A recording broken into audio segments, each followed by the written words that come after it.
The silent shadows of Elderwood. Elderwood Nursing Home sat on the outskirts of a small, sleepy town, surrounded by tall, ancient trees that seemed to whisper secrets in the wind. The building was a grand, old mansion converted into a facility for the elderly. Its Victorian architecture, with tall windows and sprawling halls, exuded an air of faded grandeur. However, the residents and staff knew the place had a different side, one not shown in brochures or family tours. A side steeped in eerie legends and unexplained occurrences. Among the staff was a young nurse named Lily, who had recently started working at Elderwood. She was compassionate and diligent, having always felt a calling to care for others. Her first few weeks were uneventful, filled with the usual routines of administering medications, helping residents with daily activities, and listening to their stories of the past. But as the days grew shorter and the shadows in the hallways lengthened, Lily began to notice things that unsettled her. It started with whispers. Late at night, when most of the residents were asleep and the halls were quiet, Lily would hear faint, hushed voices. At first, she thought it was just the sound of the wind through the old, drafty building, or perhaps a resident talking in their sleep. But the whispers were persistent, always just at the edge of her hearing, and seemed to follow her as she moved about the building. One night, as she finished her rounds and was about to head back to the nurse's station, she heard a faint giggle. It was the sound of a child, clear and distinct, echoing down the hall from the direction of the old storage room, a room that was always locked and rarely used. Lily's heart skipped a beat. There were no children at Elderwood.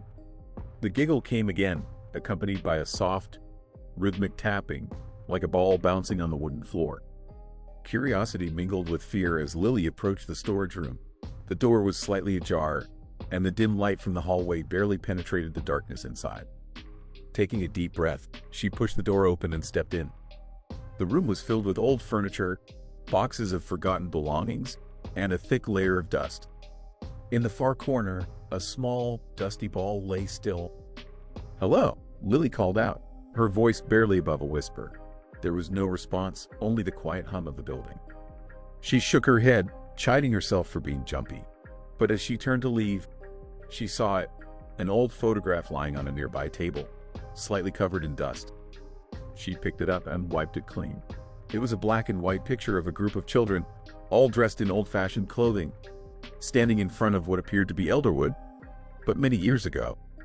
In the middle of the group was a little girl with a mischievous smile, holding the same ball that lay in the corner of the room. As Lily stared at the photograph, a chill ran down her spine. She quickly put the picture back and hurried out of the storage room, closing the door firmly behind her.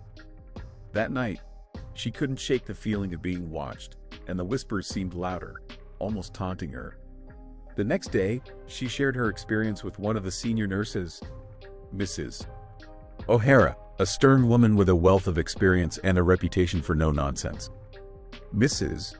O'Hara listened quietly, her expression unreadable. When Lily finished, the older nurse sighed and led her to a quiet corner of the dining hall, away from prying ears. "Elderwood has been here a long time," Mrs. O'Hara began, her voice low. It was originally a family estate, then an orphanage during the early 1900s.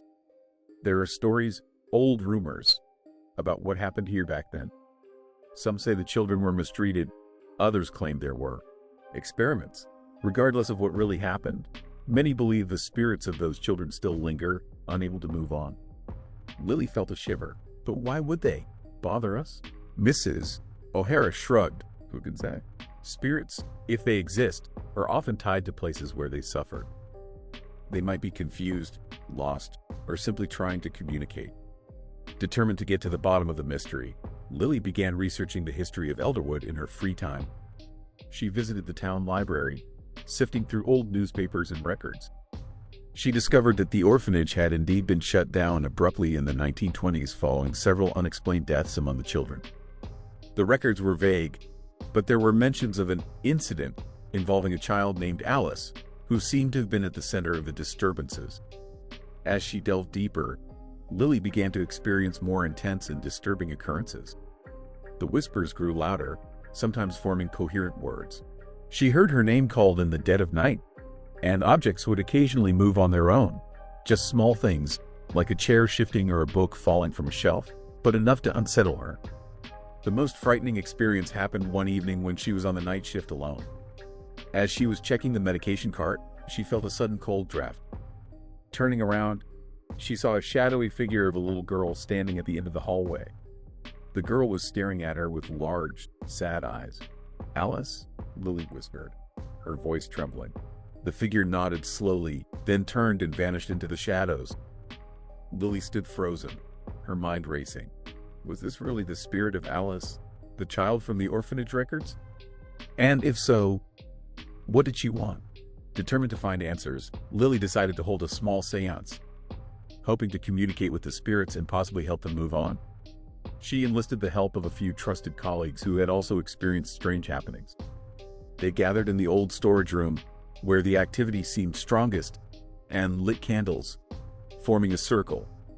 As they began the seance, the room grew colder, and the candles flickered violently. Lily spoke aloud, calling for Alice and any other spirits present. The air felt heavy, charged with an unseen presence. After a few moments of silence, a faint voice filled the room, whispering, "Help us." The group exchanged nervous glances. Lily took a deep breath and asked, "How can we help you?" The temperature in the room dropped further, and they heard the faint sound of crying. The voice came again, clearer this time. "Find the box." The box? In the garden. The seance ended abruptly as the candles blew out, plunging the room into darkness. Shaken but determined, Lily and her colleagues decided to search the garden the next morning. At dawn, they gathered outside, armed with shovels and a map of the estate's old layout. After a few hours of digging in the garden area near what was once the orphanage's playground, they uncovered a small, rusted metal box. Inside were several old, yellowed papers and a small journal. The journal belonged to Alice, and its entries told a tragic story of mistreatment and isolation. The final entries were particularly chilling, describing a cruel punishment where Alice was locked in the attic as a storm approached. She wrote about hearing whispers and seeing shadowy figures, and her last entry ended abruptly. It became clear that Alice and possibly other children had been victims of neglect and perhaps worse. The unearthed journal and papers were turned over to the authorities, and an investigation was launched into the orphanage's dark past. In the following days, the strange occurrences at Elderwood began to lessen. The atmosphere felt lighter, and the whispers ceased. It seemed that the spirits had found some peace, their story finally heard and acknowledged.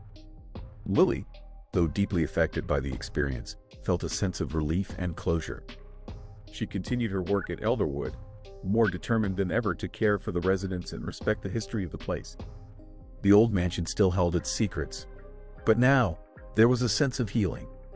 The shadows that once filled the halls were no longer menacing, but a reminder of the past that had finally been laid to rest. And so, Elderwood Nursing Home continued to stand, a place of care and refuge, where the living and the spirits of the past could coexist in a quiet, peaceful harmony. The old photograph of the children, including Alice, was framed and placed in the main hall, a tribute to the forgotten souls who had finally been remembered. Yet, even with the resolution, Lily couldn't shake the feeling that Elderwood had more stories to tell. The past had been unearthed, but the mansion, with its long history, still held an air of mystery. Sometimes, late at night, she would stand by the window of the nurse's station, looking out into the garden where they had found the box, and wonder what other secrets lay buried in the grounds of Elderwood, waiting to be discovered. For now, however, the home was quiet, the halls peaceful. And in that silence, Lily found a strange comfort, knowing that the spirits had finally found the peace they sought for so long.